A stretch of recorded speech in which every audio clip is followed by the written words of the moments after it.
ইউনূস নিজে খুনি, তার সমন্বয়করা খুনি। আমি যে কথাগুলি বলি রাখো, তোমার রেকর্ড করে রাখো, তোমার প্রতারক, আমার আপত্তি নেই। জি দাদা, জি আপা, পারমিশন দিচ্ছি। জি আপা, থ্যাংক ইউ। ডিজাইন করে সে মানুষ হত্যা করে মানুষের লাশের উপর পা দিয়ে সংবিধান লঙ্ঘন করে অবৈধভাবে তারা ক্ষমতা আসছে। মানে এদের অত্যাচারে সারা দেশ জর্জরিত। এদের কৃষক, শ্রমিক, কত শ্রমিক বেকার হয়ে গেছে। শ্রমিক আন্দোলন করছে, সাথে সাথে গুলি করে দুজনকে মেরে ফেললো গার্মেন্ট শ্রমিক। তোমার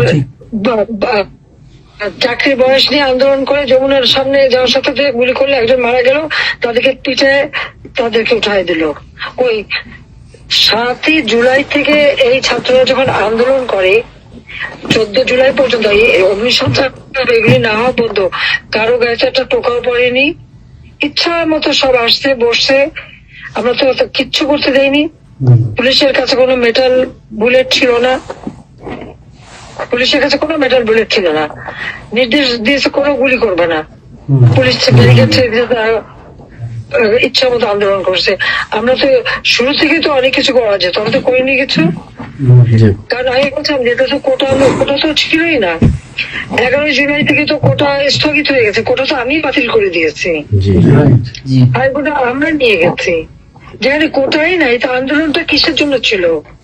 তারপরে আমাদের মন্ত্রীরা বসলো, তাদের সাথে সব দাবি মানা হলো। দাবি মানার পরে আবার এক দফা, তবে সেখানে খুন করো, এই তো আকাঙ্ক্ষা ছিল আমাকে হত্যা করা। আপনাকে হত্যা করা মানে বাংলাদেশকে হত্যা করা, ওরা তো হত্যা মামলা। আবার হত্যা মামলা দিয়ে আবার এখন বলে গণহত্যার বিচার হবে। গণহত্যা বিচার আমার না, গণহত্যার বিচার হবে ইউনূসের।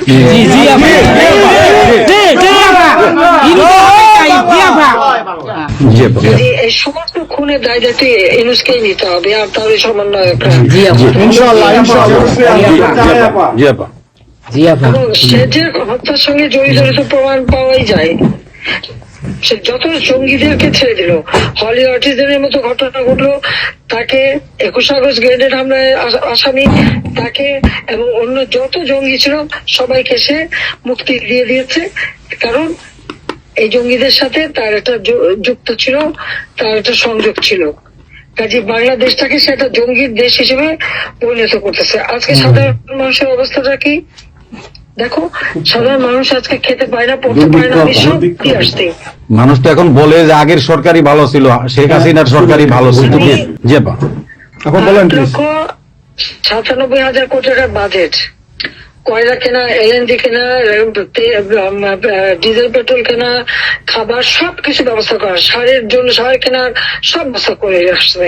যে এলএনজি আমার সময় যখন বাজারে 10 টাকা, আমরা সেটা 9.93 দামে কিনলাম। সেই 9 টাকা 9 পয়েন্টের যেটা কিনা সে 14 তোমার 5 একটা, আর 14.65 এই দামে কিনলো। ডাবল দামে সে কিনতে গেল কিসের জন্য? এখন তো বাজারের দাম আরো কমছে। শেয়ার মার্কেটের টাকা উধাও, ব্যাংকে টাকা নাই, ব্যাংকের টাকা উধাও, গেল কোথায়? আমেরিকা। 20 লক্ষ মেট্রিক টন খাদ্য আমি রেখে আসছি। 1 কোটি পরিবারের জন্য টিসিবির কার্ড দিছি, মাত্র 30 টাকা কেজিতে তারা চাল কিনতে পারবে এবং ডাল, তেল, গম কিনতে পারবে। সেই ব্যবস্থা করে আসলাম সস্তায়। 43 লক্ষ মানুষকে বাদ দিছে সেখান থেকে। কেন দিল? আওয়ামী লীগের সরকার করছে, বাদ দিতে আওয়ামী লীগের। তার মানে তুমি আরেকটা যে সে করো, 43 লক্ষ আওয়ামী লীগ পেল, তখন তো 1 কোটি ছিল, বাকি তো অন্য দলের। আওয়ামী লীগ তো দল দেখে নাই, আওয়ামী লীগ দেখছে যারাই আবেদন করছে তাদেরই দিয়েছে, সে যে দলমত নির্বিশেষে সবার জন্য। আওয়ামী লীগ মানুষের জন্য করে, এটা আওয়ামী লীগ সরকার করছে এর জন্য।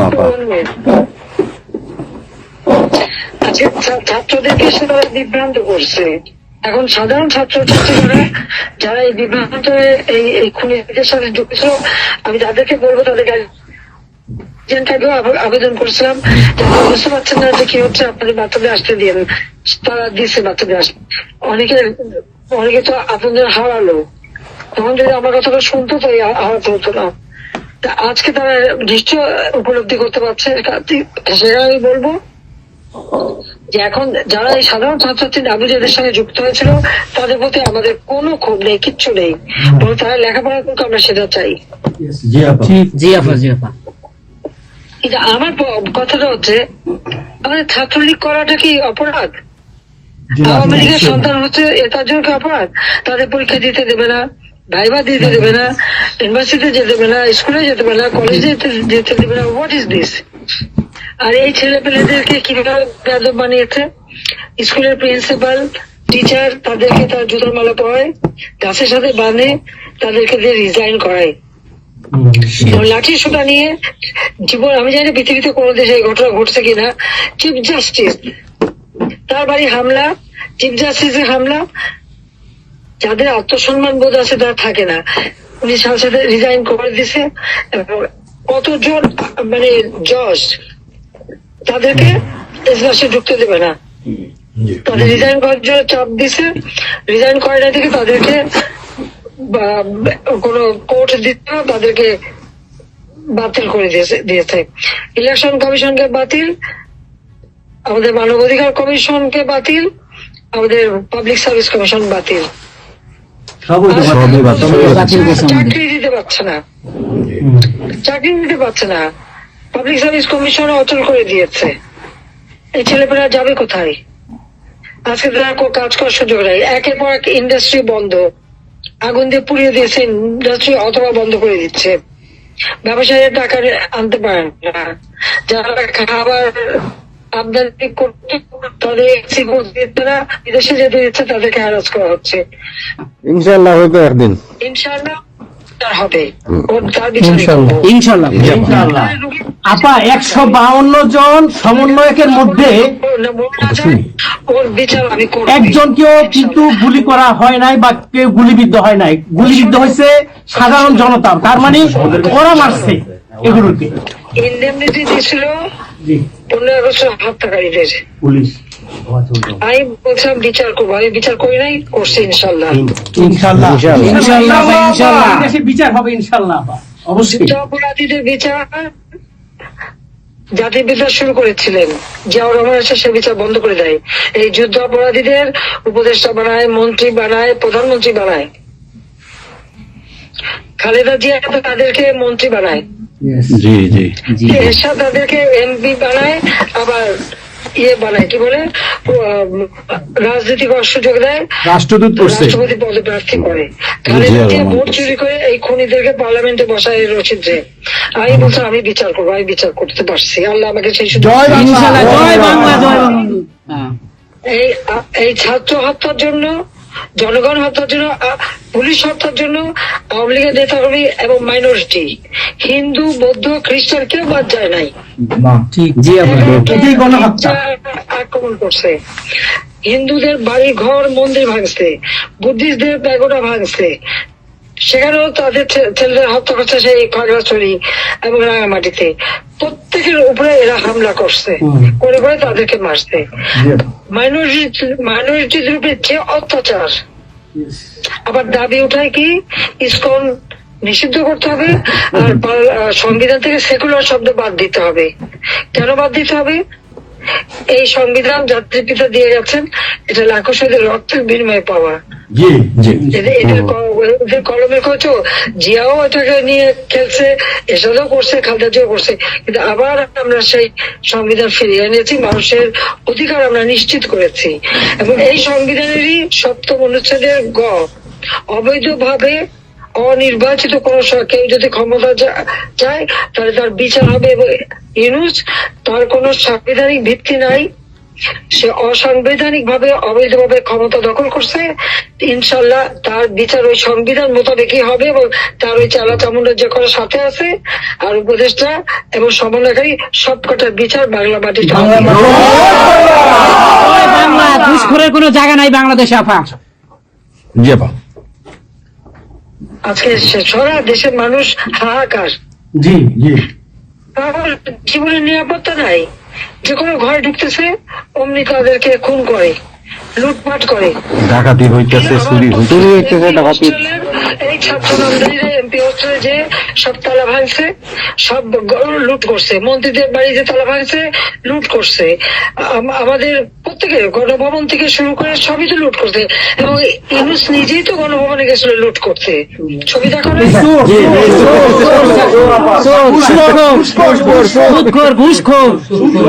আপা আপনি গোপালগঞ্জে চলে আসেন, কোনো সমস্যা নাই, আমরা আছি আপনার সাথে। সবাই যাবো আমেরিকা থেকে, সবাই আমরা যাবো আমরা গোপালগঞ্জে কথা শুনি, কথা শুনি। বাংলাদেশে ইনশাআল্লাহ। স্বেচ্ছায় কারাবরণ করবো দরকার হয়। জি আপা, হ্যাঁ জি আপা বলেন প্লিজ।